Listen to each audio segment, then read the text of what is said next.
Good morning everyone, welcome back to GK today. I hope आप सब बिल्कुल ठीक होंगे और आज हम डिस्कस करेंगे 1 फरवरी के सबसे मोस्ट इंपॉर्टेंट करंट अफेयर्स। चलिए स्टार्ट करते हैं अपना session with high spirit and high energy in this new month. I hope कि आपके सारे गोल्स मीट हों और आप इस पूरे मंथ में बहुत ही अच्छे तरीके से पढ़ाई कर सकें। चलिए स्टार्ट करते हैं। सिंगचंग बेगन village community reserve recently seen in the news is located in which Indian state. ये जो सिंगचंग बेगन विलेज कम्युनिटी रिजर्व है ये आजकल चर्चे में था और किस स्टेट में लाई करता है आपको ये बताना है। देखिए, कोई भी रिजर्व है, टेम्पल है, लेक है और वाइल्ड लाइफ सेंचुरी है, टाइगर रिजर्व है, ये सब आपको तभी याद करना होता है जब वो किसी वजह से न्यूज़ में आ जाता है, ठीक है। क्योंकि ऐसे बहुत सारे लेक्स हैं, बहुत सारे रिजर्व्स हैं, आप सबकी लोकेशन याद नहीं रख सकते। तो ये कम्युनिटी रिजर्व किस वजह से न्यूज़ में आया था, पहले इसकी बात कर लेते हैं। तो जो रिपब्लिक डे की परेड हुई थी हमारी, उसमें अरुणाचल प्रदेश ने हाईलाइट किया था अपना सिंगचंग बेगन विलेज कम्युनिटी रिजर्व, जो कि 17 स्क्वायर किलोमीटर्स का एक बायोडाइवर्सिटी हॉटस्पॉट है नियर इनके eagle nest wild life sanctuary, ठीक है। इसको 2017 में स्टैब्लिश किया गया था। किस लिए? ताकि यहाँ पे बेगन जो लियोसिचला यानी कि एक जो क्रिटिकली इंडेंजर्ड पैसरीन बर्ड है उसको सेफगार्ड करने के लिए या कंजर्व करने के लिए, और ये नाम इसको क्यों पड़ा था, ये बेगन कम्युनिटी को ट्रिब्यूट पे करने के लिए, ठीक है। और बेगन की बात करें तो ये एक इंडिजिनस ग्रुप है लगभग 2000 लोगों का, जो कि फैले हुए हैं 12 विलेजेस में, जो कि ईगल नेस्ट सेंचुरी के जस्ट पास में होते हैं, ठीक है।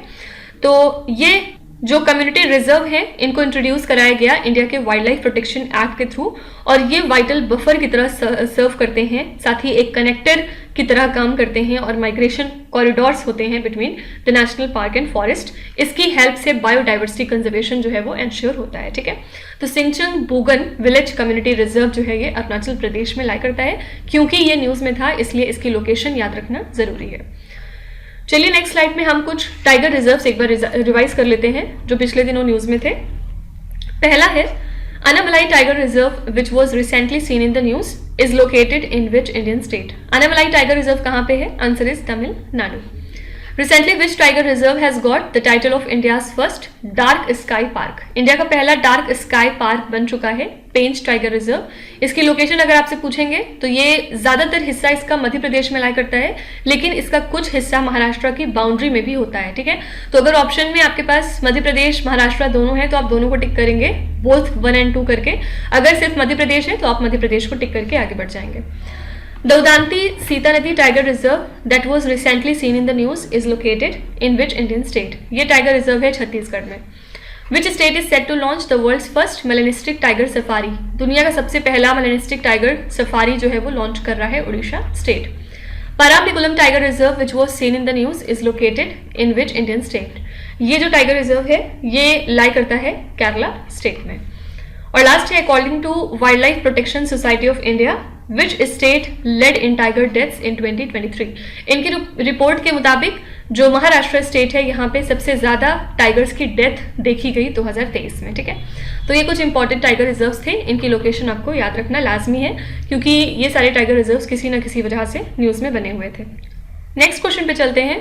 INSAT 3DS recently launched by ISRO is what kind of satellite. ये जो सैटेलाइट है ये काफी ज्यादा आजकल न्यूज में है, इसरो ने इसको लॉन्च किया है। ये किस तरह का सैटेलाइट है आपको ये बताना है।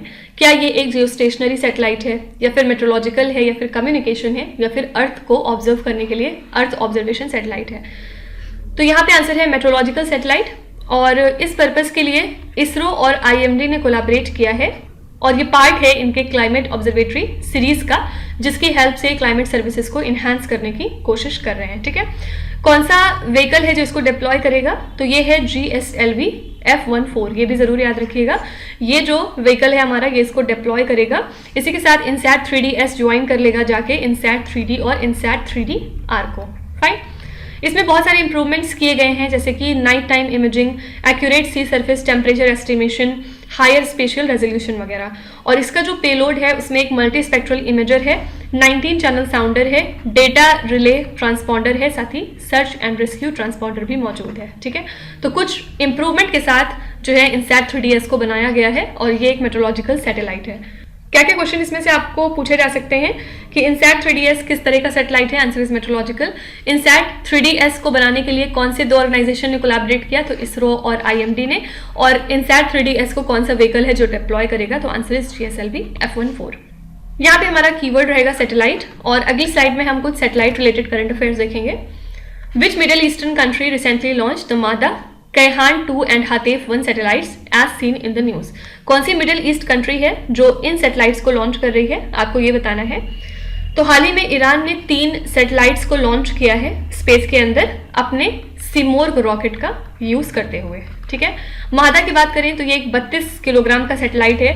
कैहान 2 जो है ये एक नैनो सैटेलाइट है और इसका वेट लेस देन 10 kg होता है। और हातेफ 1 की बात करें तो ये भी एक नैनो सैटेलाइट है जिसका वेट जो है वो 10 किलो से कम है, ठीक है। और इन सैटेलाइट को लॉन्च किया गया है फ्रॉम ईरान के सेमनान प्रोविंस, और इनको फिर फाइनली ऑर्बिट में सेंड कर दिया गया, जो कि रेंज करती है फ्रॉम 450 टू 1100 किलोमीटर्स।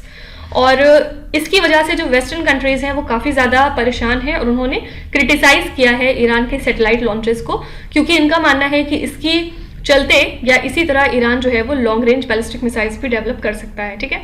तो यहाँ पे आंसर है ईरान। नेक्स्ट है Soraya satellite which was seen in the news is launched by which country? Soraya satellite जो है ये ईरान कंट्री का है। Which space organization has announced its plan to launch its first X-ray polarimeter satellite? तो यहाँ पे answer है इसरो। इसरो ने डिसाइड किया है कि वो लॉन्च करेंगे अपना पहला X ray polarimeter satellite. Astrosat is a space telescope launched by which country? ये एक स्पेस टेलीस्कोप है, किस कंट्री का है? तो आंसर है India. Which public sector space enterprise will launch India's GSAT-20 satellite aboard a SpaceX rocket later in 2024? कौन सी public sector space enterprise है जो कि इंडिया के GSAT-20 सैटेलाइट को लॉन्च करेगी? आंसर है यहाँ पे New Space India Limited. Fine. Next है Dogri folk dance recently seen in the news is a famous folk dance form of which state और द यूनियन टेरिटरी? ये जो डोगरी फोक डांस है ये कहाँ पे मनाया जाता है? आपको ये बताना है। तो ये जम्मू में मनाया जाता है। और किस वजह से आजकल न्यूज़ में आया? क्योंकि डोगरी फोक डांसर हैं रोमालो राम और इनको ऑनर किया गया है पद्मश्री अवार्ड के साथ, ठीक है।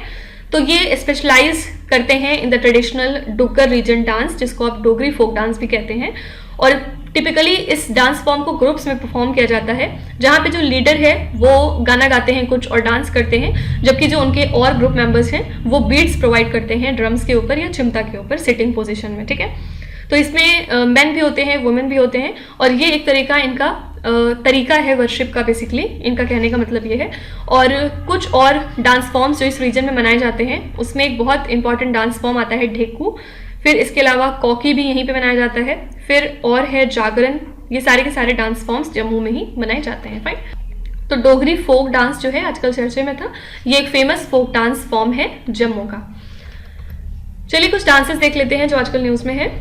फर्स्ट है garba is a traditional dance form of which state और द यूनियन टेरिटरी? सबको पता है गरबा कहाँ पे मनाया जाता है? Your answer is Gujarat. Bihu naach is a dance form prevalently practised in which Indian state? Bihu नाच एक असम का डांस फॉर्म है। Lavani folk art is a traditional dance form famous in which state और the union territory? Lavani folk art जो है ये महाराष्ट्र में होती है। थेयम और Kaliyattam is a ritual dance performed in which state और द यूनियन टेरिटरी? ये डांस फॉर्म आपको केरला में मिल जाएगा। Khajuraho dance festival is a famous event organized in which Indian state? जैसा कि नाम से पता चल रहा है खजुराहो जगह कहाँ पे है? मध्य प्रदेश में। तो यहाँ पे ये डांस फेस्टिवल भी मनाया जाता है। Nata Sankirtana is a UNESCO recognized festival of dance and music held in which Indian state? इस डांस फॉर्म के बारे में खास बात क्या है? ये यूनेस्को रिकॉग्नाइज्ड फेस्टिवल है और ये किस स्टेट में मनाया जाता है? तो your answer is Manipur state. Fine. Next है directorate of revenue intelligence recently seen in the news is associated with which ministry? ये बॉडी किस मिनिस्ट्री से रिलेटेड है? आपको ये बताना है। तो यहाँ पे आपका आंसर हो जाएगा मिनिस्ट्री ऑफ फाइनेंस। एक्चुअली इस बॉडी ने इंटरसेप्ट किए हैं 7 कंसाइनमेंट्स फ्रॉम हांगकॉन्ग, कहाँ पे? At the foreign post office in new Delhi, ठीक है। इसी वजह से ये चीज़ न्यूज़ में आ गई थी। इसको स्टैब्लिश किया गया था 1957 में और ये इंडिया की प्रीमियर एंटी स्मगलिंग एजेंसी होती है जो कि काम करती है अंडर फाइनेंस मिनिस्ट्री। इसके थ्रू इंटेलिजेंस कलेक्ट किए जाते हैं on smuggling, narcotics and under invoicing, और इस पर्पस के लिए कोलैबोरेट करते हैं फॉरेन एजेंसीज के साथ साथ ही ट्रेंड्स को एनालाइज करते हैं और इन्वेस्टिगेशंस को गाइड करते हैं। ठीक है, इसका हेडक्वार्टर्स लाई करता है नई दिल्ली में और DRI ऑपरेट होती है through 12 zonal units, 35 regional units and 15 सब रीजनल यूनिट्स। फाइन, तो directorate of revenue intelligence work करती है अंडर मिनिस्ट्री ऑफ फाइनेंस। यहाँ पे हमारा कीवर्ड रहेगा मिनिस्ट्री, और अगले स्लाइड में हम कुछ मिनिस्ट्रीज देखेंगे जो न्यूज़ में है। बेसिकली कोई भी स्कीम हो गई या कोई भी बॉडी हो गई, अगर वो चर्चे में है तो आपको पता होना चाहिए कि वो स्कीम या बॉडी किस मिनिस्ट्री के अंतर्गत काम करती है। ठीक है, border security force comes under which ministry? BSF कौन सी मिनिस्ट्री के अंतर्गत काम करती है? आंसर है ministry of home affairs. Kaushal Bhavan which was seen in the news is associated with which ministry? नाम से पता चल रहा है Kaushal is related to ministry of skill development and entrepreneurship. Parvatmala program which was seen in the news comes under which ministry? ये program है ministry of road transport and highways का। Fit India champions podcast series which was seen in the news is launch by which ministry? ये podcast series start करी थी ministry of youth affairs and sport ने। Remission of duties and taxes on exported product scheme which was seen in the news is associated with which ministry? ये scheme पिछले दिनों चर्चे में थी और ये है ministry of commerce and industry की स्कीम। ठीक है, तो ये कुछ चीजें हो गई जिनकी मिनिस्ट्रीज आपको याद रखने की जरूरत है। नेक्स्ट है which state government has recently launched road safety force to prevent the road accident? Road accident को प्रिवेंट करने के लिए कौन सी स्टेट गवर्नमेंट है जिसने रोड सेफ्टी फोर्स को हाल ही में लॉन्च किया है? यहाँ पे आपका आंसर हो जाएगा A option, that is Punjab. कौन है चीफ मिनिस्टर? भगवंत मान। इन्होंने लॉन्च किया है रोड सेफ्टी फोर्स को जालंधर पंजाब में। इसी के साथ पंजाब पहला स्टेट हो चुका है जिसने की इनिशिएट की है एक dedicated road safety and traffic management force. तो यहाँ पे हाई फेटेलिटी रेट है एक्सीडेंट्स के केस में, लगभग 17 से 18 लोगों की जानें जाती हैं हर दिन पंजाब के अंदर। यही रीजन है कि भगवंत मान ने डिप्लॉय किए हैं 144 हाईटेक व्हीकल्स और 5000 पर्सनल्स को, ताकि ट्रैफिक को स्ट्रीमलाइन किया जा सके और रोड सेफ्टी को इन्हांस किया जाए स्टेट के अंदर। तो इसी के साथ ये एक इनका सिग्निफिकेंट स्टेप है, जो प्रेसिंग इशू है रोड एक्सीडेंट्स का पंजाब के अंदर, उसको एड्रेस करने के लिए। ठीक है, तो रोड सेफ्टी फोर्स लॉन्च किया है पंजाब स्टेट ने, ताकि यहाँ पे रोड एक्सीडेंट्स को हम प्रिवेंट कर सकें और जो फेटेलिटीज हो रही हैं बिकॉज ऑफ एक्सीडेंट उनको अवॉइड किया जा सके। चलिए अगली स्लाइड में हम कुछ स्टेट करंट अफेयर्स देख लेंगे। फर्स्ट है Futala lake recently seen in the news is located in which Indian state? Futala lake lie करती है महाराष्ट्र में, और कल हमने बात की थी किस वजह से ये चर्चे में थी। Kottai Ameer communal harmony award which was seen in the news is associated with which Indian state? Kottai Ameer communal harmony award जो है ये तमिलनाडु स्टेट का है, और अगर आपसे पूछा जाए कि इस साल ये किसको प्रेजेंट किया गया तो इसको दिया गया है मोहम्मद जुबैर को। ठीक है, कौन है ये को फाउंडर है आल्ट न्यूज के। Okay, Kalaram Mandir which was recently seen in the news is located in which Indian state? Kalaram Mandir lie करता है महाराष्ट्र में। Kachchhi Kharek dates which has recently received a GI tag belongs to which Indian state? ये basically खजूरों की एक variety है और ये गुजरात को बिलोंग करती हैं। हाल ही में इनको GI टैग दिया गया। Ganga Sagar Mela, India second largest fair after Kumbh Mela, is celebrated in which Indian state? Ganga Sagar Mela India का दूसरा सबसे बड़ा मेला होता है आफ्टर कुंभ मेला, और ये कहाँ पे सेलिब्रेट किया गया हाल फिलहाल? आंसर है वेस्ट बंगाल। नेक्स्ट है Rusoma orange festival recently seen in the news is celebrated in which Indian state? Rusoma orange festival कौन से स्टेट का फेस्टिवल है, आपको ये बताना है। ये 2 दिन का फेस्टिवल होता है, हर साल इसको रुसोमा विलेज में मनाया जाता है जो कि कोहिमा नागालैंड में लाई करती है। और इस फेस्टिवल का गोल बेसिक क्या है कि रूरल फार्मर्स को हम इंकरेज कर सकें कि वो ऑर्गेनिक प्रोडक्ट्स को प्रमोट करें और अपनी इनकम को जनरेट करें। तो ये फेस्टिवल हेल्प करता है विलेज की इकोनॉमी को मजबूत करने में। ठीक है, तो रुसोमा ऑरेंज फेस्टिवल है नागालैंड का। नागालैंड में एक और बहुत फेमस फेस्टिवल है जिसका नाम है हॉर्नबिल, ये यहाँ पे मनाया जाता है। ठीक है, ये जो क्वेश्चन है हॉर्नबिल, ये बहुत बार एग्जाम में पूछा गया। आपको कमेंट से बताना है कि पक्के पागा हॉर्नबिल फेस्टिवल ये कौन से स्टेट का फेस्टिवल है। चलिए कुछ फेस्टिवल्स हैं जिनको हम रिवाइज कर लेते हैं। Recently international camel festival was started in which city of India? International camel festival को इनॉग्रेट किया गया था बीकानेर सिटी में। बीकानेर सिटी कहाँ है? राजस्थान में। Which city is the host of India international science festival 2023? India international science festival के लिए कौन सी होस्ट सिटी जो है वो होस्ट है? तो answer is Faridabad. Annual festival शर अमरतला तौरगिया is celebrated every year in which Indian state? ये हम मनाते हैं अरुणाचल प्रदेश में। Krishnaveni Sangeeta Niranjanam festival is associated with which Indian state? ये फेस्टिवल है आंध्र प्रदेश का। और लास्ट है the Dhillo festival which was seen in the news is celebrated in which Indian state और the union territory? Dhillo festival है गोवा का। ठीक है, नेक्स्ट है Dalma wildlife sanctuary recently seen in the news is located in which Indian state? Dalma wildlife sanctuary कहाँ पे लाई करती है, आपको ये बताना है। ये झारखंड में लाई करती है। बेसिकली जो यहाँ पे जमशेदपुर वाला एरिया है उससे 10 किलोमीटर की दूरी पे है और हाल ही में इन्होंने इंट्रोड्यूस किया है कैनोपी वॉक को at a height of 25 feet. ठीक है, इसको स्टैब्लिश किया गया था 1975 में और यहाँ पे बहुत सारी varieties of Indian elephant population आपको मिल जाएगी।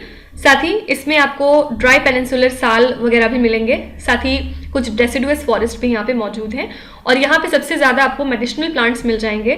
और ये जो सैंक्चुरी है ये फॉल करती है with in the catchment of Subarnarekha river and Dimna lake.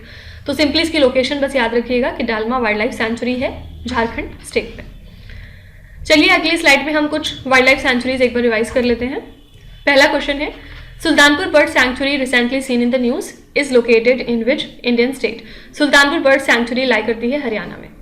चंडाका Dampara wildlife sanctuary that was recently making news is located in which Indian state? Chandaka Dampara wildlife sanctuary है उड़ीसा स्टेट में। The Brahmagiri wildlife sanctuary which was recently seen in the news is located in which Indian state? Brahmagiri wildlife sanctuary है Karnataka state में। Eagle nest wild life sanctuary recently seen in the news is located in which Indian state? इसके बारे में हमने अभी just question number 1 में बात की थी और ये लाई करती है अरुणाचल प्रदेश में। Kambalakonda wildlife sanctuary where eastern Ghats nature interpretation centre is being open is located in which Indian state? आपसे ये भी क्वेश्चन पूछा जा सकता है कि कौन सी वाइल्ड लाइफ सैंक्चुरी है जहां पे eastern Ghats nature interpretation centre जो है वो बनवाया जा रहा है। तो यहाँ पे आपका आंसर हो जाएगा कांबलाकोंडा वाइल्ड लाइफ सैंक्चुरी और ये लाई करती है आंध्र प्रदेश में।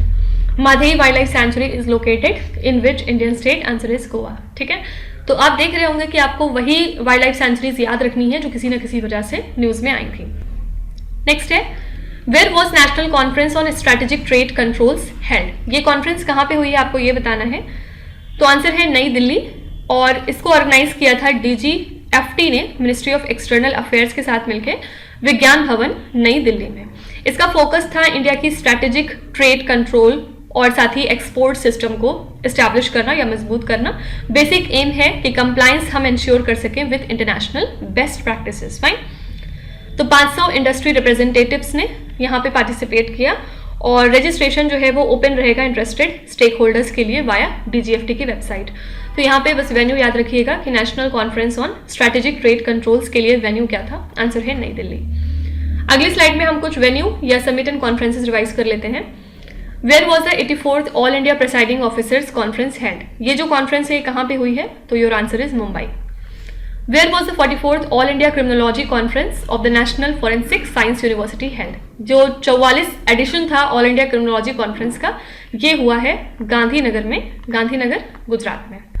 Which city was the venue of International Ayush Conference and Exhibition 2024? इसके लिए वेन्यू रखा गया था दुबई UAE को। What was the theme for the Climate Conference 2024 which was recently held in Mumbai?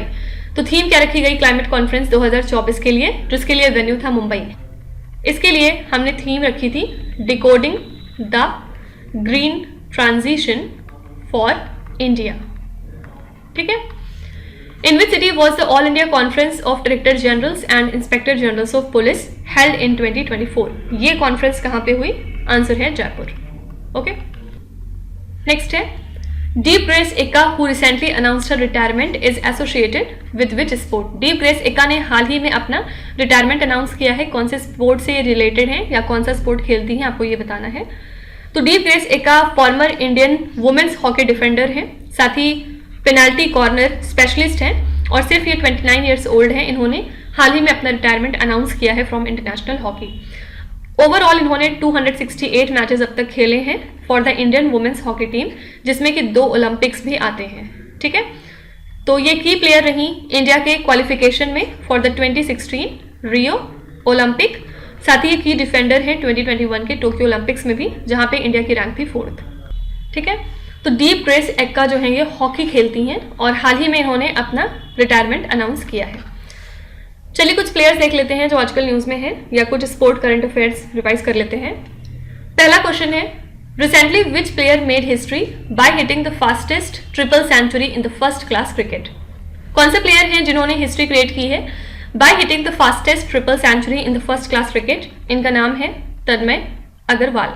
ठीक है, इन्होंने फाइनली एक रिकॉर्ड सेट किया है for the fastest triple century in first class cricket जनवरी मंथ में, और इन्होंने स्कोर किए 323 runs out of 160 balls against Arunachal Pradesh in the Ranji trophy plate group game. ठीक है, तो अग्रवाल की जो इनिंग्स है उसमें टोटल 33 बाउंड्रीज आती हैं और 21 सिक्सेज आते हैं। साथ ही इनका जो 147 बॉल ट्रिपल सेंचुरी थी उसने प्रीवियस रिकॉर्ड ब्रेक कर दिया है जो कि होल्ड किया था मार्को मराइस ने, और इन्होंने ये ट्रिपल सेंचुरी स्कोर की थी 191 डिलीवरीज में 2017 में। ठीक है, तो यहाँ पे आंसर है Tanmay Agarwal. Recently who receive the best FIFA men's player award? ये अवार्ड दिया गया है लियोनेल मेसी को। Shaun Marsh who has recently retired from cricket is a player from which country? Shaun Marsh ने हाल ही में अपना रिटायरमेंट अनाउंस किया क्रिकेट से और ये खेलते हैं ऑस्ट्रेलिया के लिए। Which player recently clinch the Chennai grand masters 2023 title? ये टाइटल अचीव किया है डी गुकेश ने। Which female player led the Indian contingent at Asian games opening ceremony 2023? कौन सी फीमेल प्लेयर हैं जिन्होंने इंडिया के कंटिजेंट को लीड किया एशियन गेम्स ओपनिंग सेरेमनी 2023 में? तो इनका नाम है लोवलीना बोरगोहेन। ठीक है, अगर आपसे पूछा जाए कौन सा स्पोर्ट खेलती हैं तो आंसर इज बॉक्सिंग। ये एक बॉक्सर है। याद रखिएगा, कोई भी जो ओपनिंग सेरेमनी होती है उसमें मेल और फीमेल प्लेयर दोनों होते हैं जो लीड करते हैं इंडिया के कंटिजेंट को। तो फीमेल प्लेयर में थी लोवलीना बोरगोहेन, और अगर हम मेल की बात करें तो मेल प्लेयर कौन थे जिन्होंने ओपनिंग सेरेमनी में हिस्सा लिया था? तो ये है हॉकी प्लेयर हरमनप्रीत सिंह। ठीक है, ये क्वेश्चन ज़्यादा पुराने नहीं है इसलिए आपके एग्जाम में आ सकते हैं, क्योंकि आपके करंट अफेयर्स में पिछले 5 से 6 महीने का करंट अफेयर पूछा जाता है, जिसमें कि जो शुरू के 2-3 महीने होते हैं वो ज़्यादा इंपॉर्टेंट होते हैं। यानी कि जैसे आपका एग्जाम अगर मार्च में है तो आपको नवंबर तक के करंट अफेयर्स बहुत ही कायदे से पढ़ने होंगे, लेकिन उसके पहले यानी कि अक्टूबर के भी 1-2 क्वेश्चन आपके एग्जाम में देखे जा सकते हैं। ठीक है, तो यही रीजन है कि हम लोग इस तरह से रिवीजन करते हैं जिससे कि हम पुराने नए हर तरह के क्वेश्चन को रिवाइज करते हुए आगे चल सकें और इससे आपको याद आता जाए कि आपने ऑलरेडी क्या पढ़ रखा है। लास्ट क्वेश्चन है, where was the biomass based compressed biogas plant inaugurated in Uttar Pradesh recently? कौन सी जगह है जहां पे biomass based compressed biogas plant हाल ही में इनॉग्रेट हुआ यूपी में? तो यूपी के चीफ मिनिस्टर योगी आदित्यनाथ ने इनॉग्रेट किया है HPCL यानी हिंदुस्तान पेट्रोलियम कॉर्पोरेशन लिमिटेड के इस biomass based compressed biogas plant को कहाँ पे? बुदाऊं में। और इस इवेंट को अटेंड किया हमारे यूनियन मिनिस्टर हरदीप सिंह पुरी ने, साथ ही इसमें कुछ और डिग्नेटरीज भी मौजूद थे, और ये अलाइन करता है विद इंडिया के गोल, जिसमें इंडिया का गोल ये है कि हम रिलायंस को रिड्यूस करेंगे ऑन इम्पोर्टेड फॉसिल फ्यूल। तो ये इनिशिएटिव बेसिकली पार्ट है हमारे नेशनल बायोफ्यूल पॉलिसी 2018 का, और ये कंट्रीब्यूट करेगा to the government's aim of decreasing import dependency by 10%। यानी कि फिलहाल हम जितना फॉसिल फ्यूल की इंपोर्ट पे डिपेंड करते हैं उसको 10% तक हमें रिड्यूस करना होगा, और इसमें हम ज़्यादातर फोकस करेंगे सेकेंड जनरेशन के बायो रिफाइनरीज और कॉम्प्रेस्ड बायोगैस प्लांट पे। ठीक है, तो यहाँ पे आंसर है बुदाऊं। चलिए कुछ रिसेंट इनॉग्रेशंस हम एक बार रिवाइज कर लेते हैं। पहला क्वेश्चन है, all India institute of speech and hearing recently seen in the news is inaugurated eight which city of Uttar Pradesh? All India institute of speech and hearing जो आजकल चर्चे में है, ये उत्तर प्रदेश की कौन सी सिटी में इनॉग्रेट हुआ है आपको ये बताना है। तो आंसर है कानपुर। ठीक है, कानपुर में इसको इनॉग्रेट किया गया।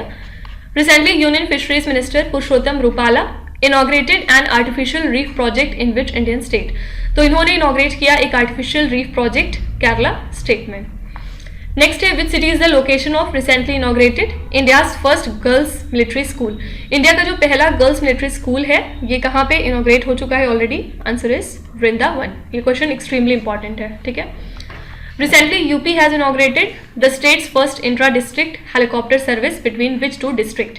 तो यूपी ने इनॉग्रेट किया स्टेट का पहला intra district helicopter service between Agra and Mathura. और लास्ट क्वेश्चन है, Swarved Mahamandir which is the world's largest meditation centre inaugurated recently is located in which Indian city? Swarved Mahamandir दुनिया का सबसे बड़ा मेडिटेशन सेंटर है, हाल ही में इसको इनॉग्रेट किया गया है वाराणसी सिटी में। ठीक है, तो इसी के साथ हमने आज के सभी इंपॉर्टेंट करंट अफेयर्स को कवर कर लिया। आई होप कि आपने सेशन को एंजॉय किया होगा और काफ़ी कुछ आप डेफिनेटली नया सीख के जा रहे होंगे। साथ ही हमने यहाँ पे पुराना भी काफ़ी कुछ रिवाइज कर लिया। आप में से जो लोग भी मॉक टेस्ट देते हैं या फिर कोई भी उनका एग्जाम है इन केस फरवरी मंथ में, तो प्लीज़ आप कमेंट्स में ज़रूर बताइएगा कि आप कितने क्वेश्चंस अटेम्प्ट कर पा रहे हैं और आपका करंट अफेयर्स का जो सेक्शन है वो कितना अच्छा साबित हो रहा है या आपके लिए कितना ज़्यादा फ्रूटफुल रिजल्ट दे पा रहा है। तो प्लीज़ आप अपना रिव्यू दीजिएगा जिससे कि हम इन लेक्चर्स को और बेहतर कर सकें आपके लिए, और साथ ही हमारे लिए भी एक मोटिवेशन होगी और हम आपके लिए और भी बेहतर कंटेंट प्रोवाइड कर सकेंगे। चलिए फिर आपके क्विज पे चलते हैं, जहाँ पे स्क्रीन पे आपको 5 क्वेश्चंस दिखाई दे रहे होंगे। ये क्वेश्चंस ऑलरेडी हम पीछे कहीं ना कहीं डिस्कस कर चुके हैं, तो अब यहाँ पे आपको वीडियो को पॉज करना है, हर क्वेश्चन को ध्यान से पढ़ना है और इसमें से आपको जितने भी आते हैं आप उनका जवाब कमेंट्स में मेंशन कर सकते हैं, और जो नहीं आते उसके लिए बिल्कुल भी परेशान होने की ज़रूरत नहीं है। विथ टाइम डेफिनेटली आपका स्कोर जो है वो इम्प्रूव करेगा, बस आपको हमारे साथ कंसिस्टेंट और परसिस्टेंट रहने की ज़रूरत है। So that's it for today. I hope you have like the session. आज का सेशन आपको कैसा लगा आप ज़रूर बताइएगा कमेंट्स में। साथ ही साथ आपका कोई भी रिव्यू है, फीडबैक है या फिर सजेशन है तो वो भी आप हमें बता सकते हैं। हमें जानकर खुशी होगी और हम पूरी कोशिश करेंगे उसको इम्प्लीमेंट करने की। तो कल फिर हम मिलेंगे सेम टाइम सेम जगह कल के करंट अफेयर्स के साथ। Till then stay tuned. Thank you so much for watching and please do not forget to subscribe to GK Today. With this, Venus Hadsana signing off.